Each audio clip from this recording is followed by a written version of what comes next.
तो पत्नी अक्सर मरने की धमकी देती है, बोले मैं मर जाऊंगी। उसका पति बोला जा, गंगा जी चल रही है पास में, जाके कूद जा, मर जा। सुबह सुबह की बात थी। अब तो वो पत्नी जी गई। अब देखो भूखे पेट तो मौत आती नहीं, मर कभी नहीं जाता, भूखी थी। अब वो आई गंगा जी और मरने के लिए। अब उसे लग रही भूखा, भूखे तो नहीं, मरा भी नहीं जाता है भूखे। तो वो मटकी को उसने देखा करके आते हुए, सुतैरना जानती थी, सुतैर के गई और मटकी को ले आई। और मटकी को ले आई, उसने देखा, उसने भूखी थी, उसने लेकर के उसने जैसे ही खाया तो वो धनवंतरी वैद्य बन गई। तो ये सांप की जो विद्या थी, ये सब जो बंगाल आखिरी बंगाल में ऐसे सपेरे कि अगर सांप काट ले और वो 2 महीने बाद उसको जिंदा कर देते, सांप के काटने। सांप की सारी विद्या बंगाल भाषा। अब तक्षक नाग को कोई भय नहीं है, बोले कि अब तो धनवंतरी वैद्य मर ही गया। अब वो चला वहां से, तो उसने देखा कि कहीं पर जगह नहीं मिल रही है उसे निकलने की, सब जगह पे। तो राजा के लिए फूल जाते थे सुबह सुबह, तो उसने छोटा सा बना करके फूल में जो है बैठे, और वो हजारा फूल था गेंदा का। राजा ने जैसे ही उस फूल को लेकर के किया, और उसको तुरंत राजा तक्षक भाग। सबको पता लग गया, बोले राजा को तक्षक नाग ने काट लिया।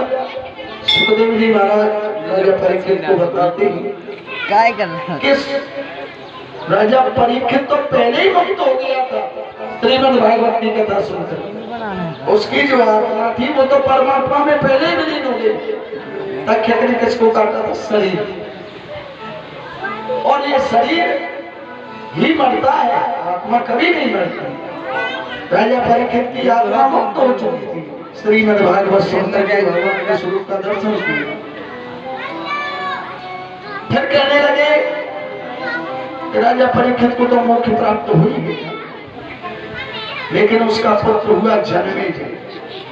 जन्मेजय ने एक दिन अपनी माता को पूछा, बोले माँ, तेरे पिताजी की मृत्यु कैसे हुई थी? तो उनकी माँ ने कहा, बोले बेटा, तक्षक नाग ने तुम्हारे पिता को डस पुलिस के काटने से तुम्हारे पिता मृत्यु को प्राप्त हो गए। बड़ा कष्ट हुआ जन्मेजय को। जन्मेजय ने कहा, बोले सर्पों की इतनी ताकत मनुष्यों को काटे? बोले मैं ऐसा यज्ञ करूंगा, बोले जितने भी सर्प हैं सबको हो। महाराज जन्मेजय ने बहुत बड़ा सर्प सत्र किया, ब्राह्मणों को एकत्रित किया। बोले आकर्षण मंत्र का प्रयोग करो और जितने भी संसार में सर्प हैं सबकी आहुति दे दो। बहुत बड़ा सर्प सत्र कराया जन्मेजय ने, और उसमें बड़े बड़े नाग सांप ब्राह्मण मंत्र बोलते हैं, बिलों से निकल करके और यज्ञ कुंड में कूद कूद करके अपने आप जल करके समाप्त हो जाते। लाखों करोड़ों की संख्या में ब्राह्मणों ने होम कर दिया सर्प। अब तो महाराज तक्षक नाग का होम नहीं हुआ। पूछा जन्मेजय ने, बोले महाराज क्यों बताओ ये तक्षक क्यों नहीं आ रहा है? तो उसने बताया, ब्राह्मणों ने बोले कि इंद्र का जो सिंहासन है उससे निपट गया। बोले इंद्र समेत स्वागत करो। ब्राह्मणों ने मंत्र बोलना शुरू किया। बोले इंद्र तक्षक सरता स्वाहा। अब तो इंद्र के सिंहासन के साथ तो इंद्र ने कहा, बोले ये क्या हो रहा है? बोले मैं भी जा रहा हूँ। इंद्र ने तुरंत तक्षक को भगा दिया वहां से, भाग जाए यहाँ से, हमको मरवाए। तक्षक ना खिंचा हुआ चला रहा है वेद मंत्रों से। मंत्रों में ऐसी शक्ति होती है, अगर देवता मंत्राधीनम, कोई में तो मैचे भागती है, देवता मंत्रों के अधीन हो जाती है, और मंत्राधीनम ब्राह्मण, अगर ब्राह्मण अध्ययन करते तो मंत्र ब्राह्मणों के अधीन हो जाते हैं। लेकिन स्थिति खराब वहां होती है कि ब्राह्मण दक्षिणाधीन, जब ब्राह्मण दक्षिणा के अधीन हो जाते हैं कोई फर्क नहीं।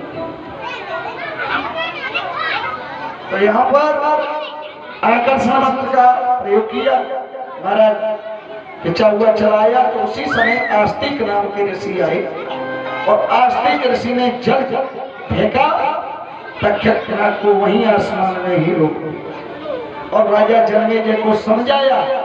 बोले देखो तुम्हारे पिता पुण्यात्मा थे, तुम्हारे पिता को माता के गर्भ में ही भगवान की प्राप्ति हो गई थी, गर्भ में भगवान का दर्शन हुआ था राजा परीक्षित को। बोले उन्होंने एक गलती की तो उन्होंने उस गलती में सुधार करके श्रीमद् भागवत का पाठ सुन करके सुखदेव जी महाराज से बोले वो तो मुक्त हो गए, लेकिन तुम जो गलती कर रहे हो इससे ये समझ लो कि उनके राज्य में कलयुग नहीं आया था, लेकिन तुम्हारे राज्य में तो कलयुग का पूरा प्रवेश हो चुका। तो उन्होंने राजा जन्मेजय से कहकर के सत्र को बंद कराया, लेकिन जन्मेजय ने फिर भी कहा बोले महाराज इनको छोड़ूंगा नहीं, मेरे पिता के हत्यारे हैं। तो जन्मेजय ने उसका मुंह पकड़ करके सर्पों का और उसका पूरा जहर निचोड़ दिया।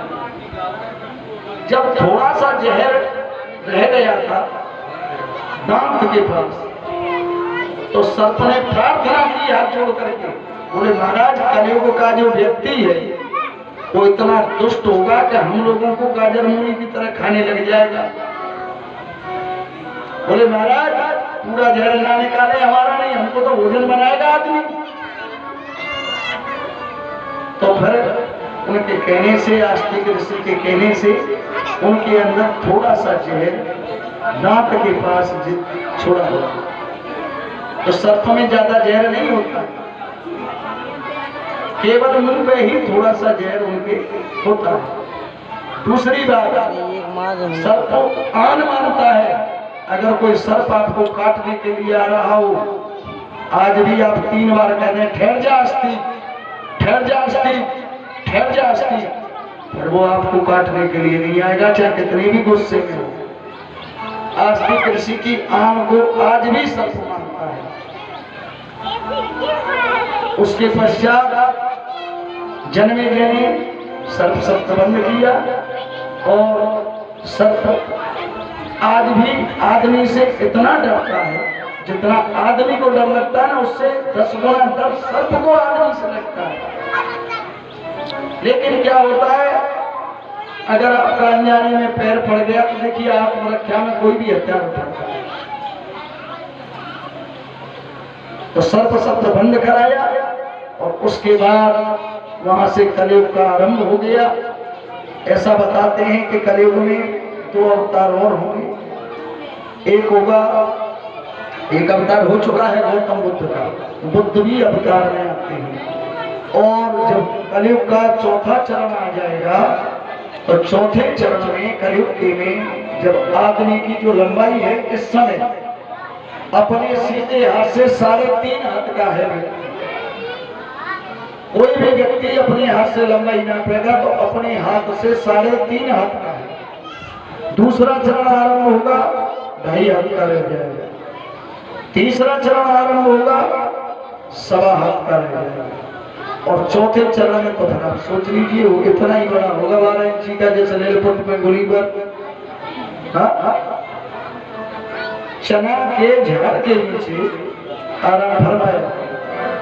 उस समय जब पाप इतना बढ़ जाएगा पृथ्वी के ऊपर, उन्हें वेद व्यास लिख करके गए हैं श्रीमद् भागवत में, उस समय भगवान